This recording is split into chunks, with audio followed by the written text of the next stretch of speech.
J'avais peur de parler de ce qui m'arrivait. C'est une maladie avec laquelle vous vivez tous les jours. Vous devez vous défendre. Vous devez être votre propre championne et votre propre combattante.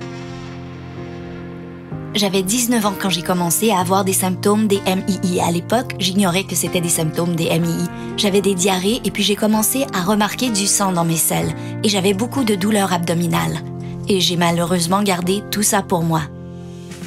Mon premier gastro-entérologue a écrit mon diagnostic sur une feuille d'ordonnance. Il ne m'a pas précisé qu'il s'agissait d'une maladie auto-immune, que c'était chronique et que les médicaments qu'il me donnait me suivraient tout au long de ma vie. Alors je n'ai pas vraiment compris ce que cela signifiait pour moi.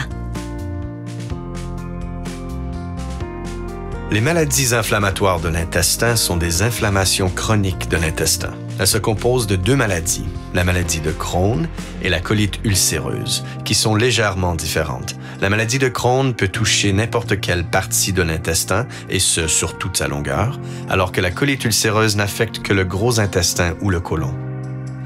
La génétique et les facteurs environnementaux conduisent à ce que nous appelons un dérèglement ou un déséquilibre du système immunitaire qui provoque l'inflammation, que nous appelons maladie inflammatoire de l'intestin. Les MII sont des maladies majoritairement invisibles.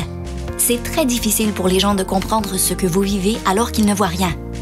Et c'est ça qui m'a fait prendre conscience que je devais m'informer beaucoup plus sur les MII pour que je puisse mieux me comprendre et que je puisse éduquer mes amis et ma famille. Alors, j'ai décidé que je devais devenir ce que j'aime appeler une patiente très informée. Je me présente à mes rendez-vous avec mon classeur, ma liste de questions sur papier et mon crayon à la main. Je veux maximiser le temps passé à ce rendez-vous et les informations que je vais obtenir. Cela me permet de prendre le contrôle de ma relation avec mon gastro-entérologue. Ce parcours et cette relation entre le prestataire de soins et le patient sont vraiment très importants. Soyez honnête avec votre prestataire de soins de santé, posez des questions et entretenez ce dialogue. Pour moi, ma définition personnelle de la rémission, c'est quand je serai capable de vivre une vie relativement normale, où mes symptômes sont soit très gérables, soit presque inexistants.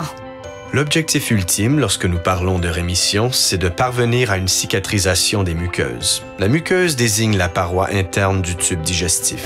Et c'est cette paroi qui s'inflamme ou s'ulcère quand vous souffrez d'une maladie inflammatoire de l'intestin. La guérison de la muqueuse ou la rémission endoscopique, c'est la boule de cristal de l'avenir de la maladie, car nous savons que si nous atteignons ces objectifs, le risque de rechute diminue. Nous savons qu'il y a une diminution des hospitalisations et une diminution des interventions chirurgicales. J'ai mon propre balado. Il s'appelle Guts and Glory et on y parle de tout ce qui touche au MII.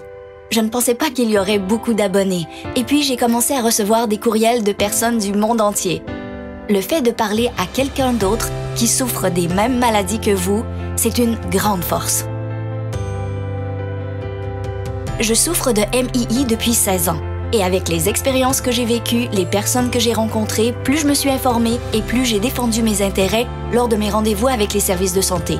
Je me sens plus à l'aise dans l'acceptation que c'est ce que je suis. Ça fait partie de moi. Je me surnomme combattante des MII. Ma définition d'une combattante, c'est une personne qui va au combat, quelqu'un qui doit faire de son mieux dans des situations difficiles. Et je trouve que les personnes atteintes de MII sont toutes des combattantes des MII.